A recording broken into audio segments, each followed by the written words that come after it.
The Battle of Dyrrhachium took place on October 18, 1081, between the Byzantine Empire, led by the Emperor Alexios I Komnenos, and the Normans of southern Italy under Robert Guiscard, Duke of Apulia and Calabria. The battle was fought outside the city of Dyrrhachium, the Byzantine capital of Illyria, and ended in a Norman victory. Following the Norman conquest of Byzantine Italy and Saracen Sicily, the Byzantine Emperor Michael VII Doukas betrothed his son to Robert Guiscard's daughter. When Michael was deposed, Robert took this as an excuse to invade the Byzantine Empire in 1081. His army laid siege to Dyrrhachium, but his fleet was defeated by the Venetians. On October 18, the Normans engaged a Byzantine army under Alexios I Komnenos outside Dyrrhachium. The battle began with the Byzantine right wing routing the Norman left wing, which broke and fled. Varangian mercenaries joined in the pursuit of the fleeing Normans, but became separated from the main force and were massacred. Norman knights in the center attacked the Byzantine centre and routed it, causing the bulk of the Byzantine army to rout. After this victory, the Normans took Dyrrhachium in February 1082 and advanced inland, capturing most of Macedonia and Thessaly. Robert was then forced to leave Greece to deal with an attack on his ally, the Pope, by the Holy Roman Emperor Henry IV. Robert left his son Bohemond in charge of the army in Greece. Bohemond was initially successful, defeating Alexios in several battles, but was defeated by Alexios outside Larissa. Forced to retreat to Italy, Bohemond lost all the territory gained by the Normans in the campaign. The Byzantine recovery began the Komnenian Restoration. Background: the Normans first arrived in southern Italy in 1015 from northern France and served local Lombard lords as mercenaries against the Byzantine Empire. As they were paid with lands, soon they were powerful enough to challenge papal authority. In 1054, they defeated the Pope at the Battle of Civitate, forcing him to acknowledge their authority. In 1059, the Pope made Robert Guiscard of the Hauteville family Duke of Apulia, Calabria, and Sicily. However, most of Apulia and Calabria were in Byzantine hands, and Sicily was in Saracen hands. By 1071, Robert, together with his brother Roger, had taken over the last Byzantine stronghold in Italy, Bari. By the next year, they conquered all of Sicily, ending the Islamic Emirate of Sicily. In 1073, the Byzantine Emperor Michael VII sent an envoy to Robert offering the hand of his son Constantine to Robert's daughter Helena. Guiscard accepted the offer and sent his daughter to Constantinople. However, in 1078, Michael was overthrown by Nicephorus Botaniates, an event that destroyed any chances Helena had for the throne. This gave Robert a motive to invade the empire, claiming his daughter had been mistreated. However, his intervention was delayed by a revolt in Italy.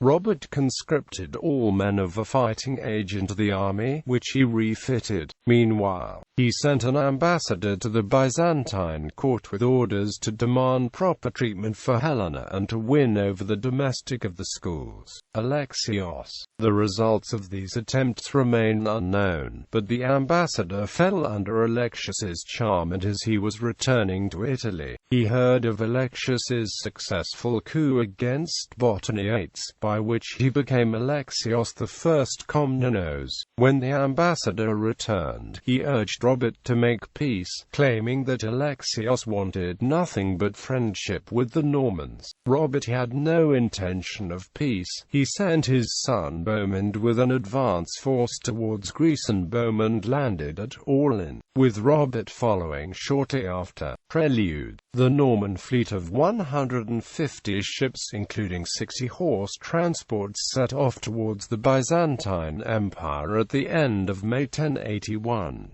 The army numbered 30,000. men, backed up by 1,300 Norman knights. The fleet sailed to Avallona in Byzantine territory. They were joined by several ships from Ragusa, a republic in the Balkans who were enemies of the Byzantines. Robert soon left Avallona and sailed to the island of Corfu, which surrendered because of a small garrison. Having won a bridgehead and a clear path for reinforcements from Italy, he advanced on the city of Dyrrhachium, the capital and chief port of Illyria. The city was well defended on a long, narrow peninsula running parallel to the coast but separated by marshlands. Guiscard brought his army onto the peninsula and pitched camp outside the city walls. However, as Robert's fleet sailed to Dyrrhachium, it was hit by a storm and lost several ships. Meanwhile, when Alexios heard that the Normans were preparing to invade Byzantine territory, he sent an ambassador to the Doge of Venice, Domenico Salvo, requesting aid and offering trading rights in return. The Doge, alarmed by Norman control of the Strait of Otranto, took command of the Venetian fleet and sailed at once,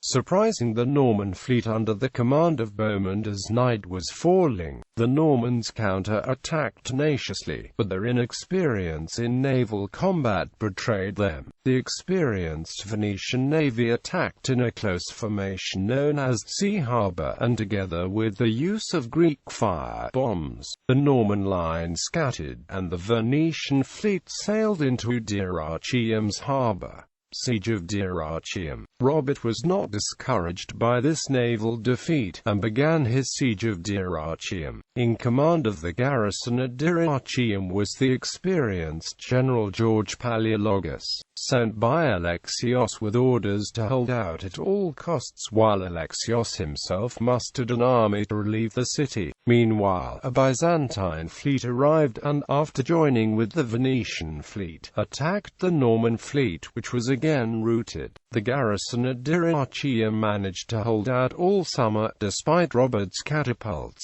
ballistae and siege tower. The garrison made continuous sallies from the city. On one occasion, Palaeologus fought all day with an arrow hid in his skull. Another sally succeeded in destroying Robert's siege tower. Robert's camp was struck by disease. According to contemporary historian Anna Komnena, up to 10,000 men died, including 500 knights.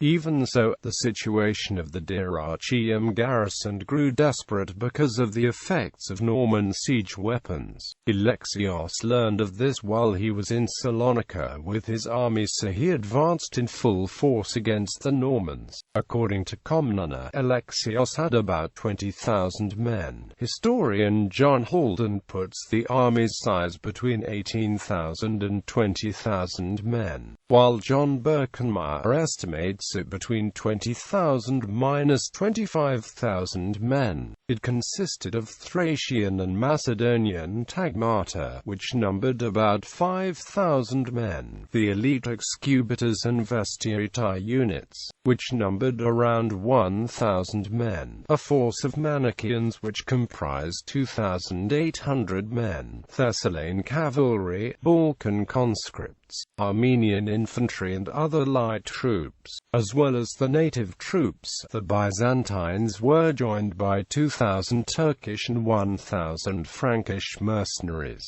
about 1,000 Varangians and 7,000 Turkish auxiliaries sent by the Seljuk Sultanate of Rum. Alexios also withdrew the tagmas from Heraclea Pontica and the remaining Byzantine holdings in Asia Minor, and by doing so, he effectively left them to be overrun by the Turks. Battle. Initial moves. Alexios advanced from Salonika and pitched camp on the river Charzanes near Dyrrhachium on October 15.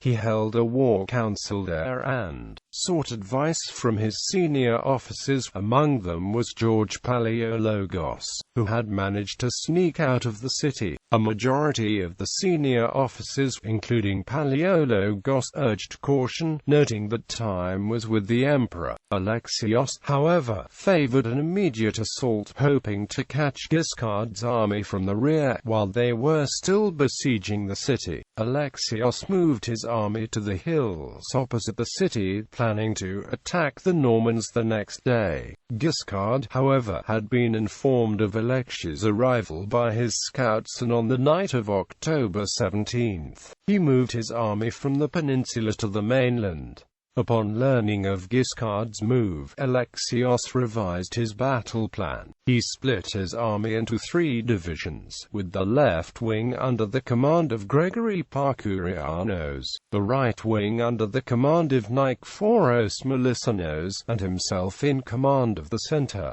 Guiscard formed his battle line opposite Alexios's, with the right wing under the command of the Count of Giovinazzo, the left under Beaumont, and Guiscard facing Alexios in the center. The Varangians had been ordered to march just in front of the main line, with a strong division of archers a little behind them. The archers had been commanded to move in front of the Varangians and fire a volley before retreating behind them. The archers continued this tactic until the army neared contact. As the opposing armies closed in, Guiscard sent a detachment of cavalry positioned in the center to feint an attack on the Byzantine positions. Guiscard hoped the feint would draw up the Varangians. However, this plan failed when the cavalry was forced back by the archers. The Norman right wing suddenly charged forward to the point where the Byzantine left and center met, directing its attack against the Varangian left flank. The Varangians stood their ground while the Byzantine left, including some of Alexios' elite troops, attacked the Normans. The Norman formation disintegrated and the routed Normans fled towards the beach. There, according to Komnenos, they were rallied by Guiscard's wife, sic Elgata, described as like another Pallas, if not of second Athena.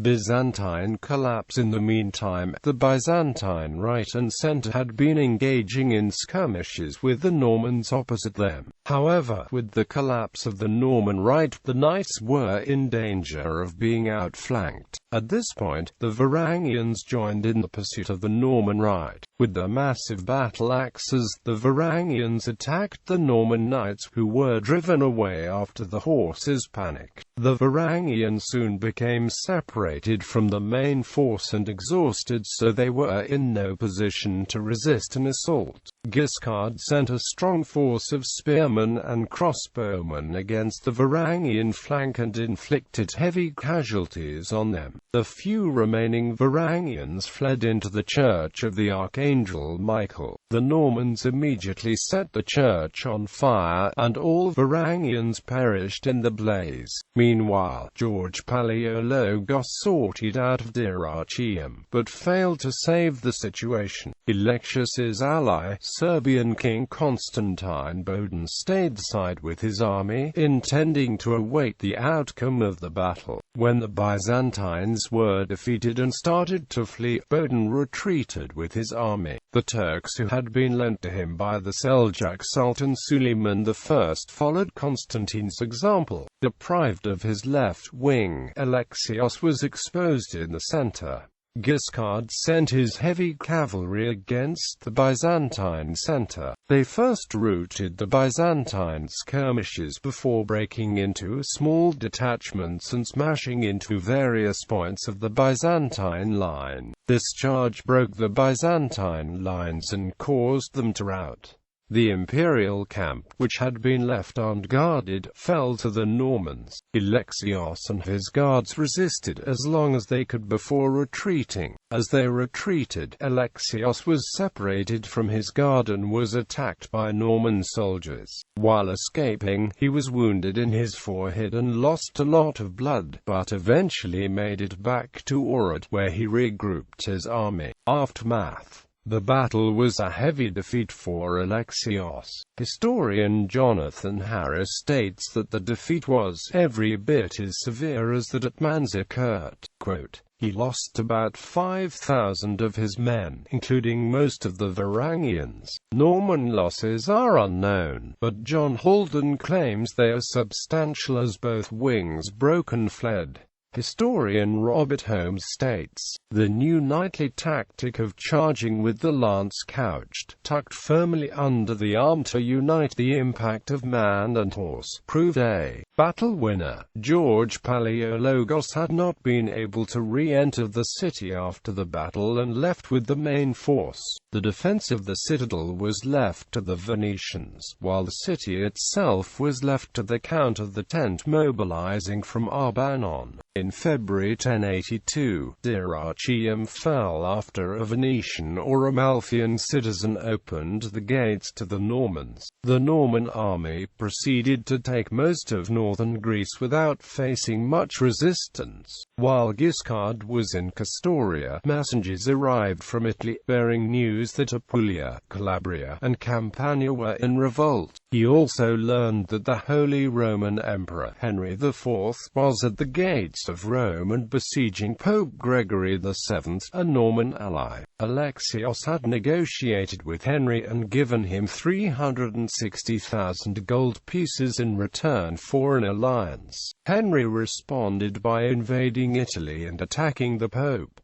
Guiscard rushed to Italy, leaving Bohemond in command of the army in Greece. Alexios, desperate for money, ordered the confiscation of all the church's treasure. With this money, Alexios mustered an army near Thessalonica and went to fight Bohemond. However, Bohemond defeated Alexios in 2 battles, one near Arta and the other near Ioannina.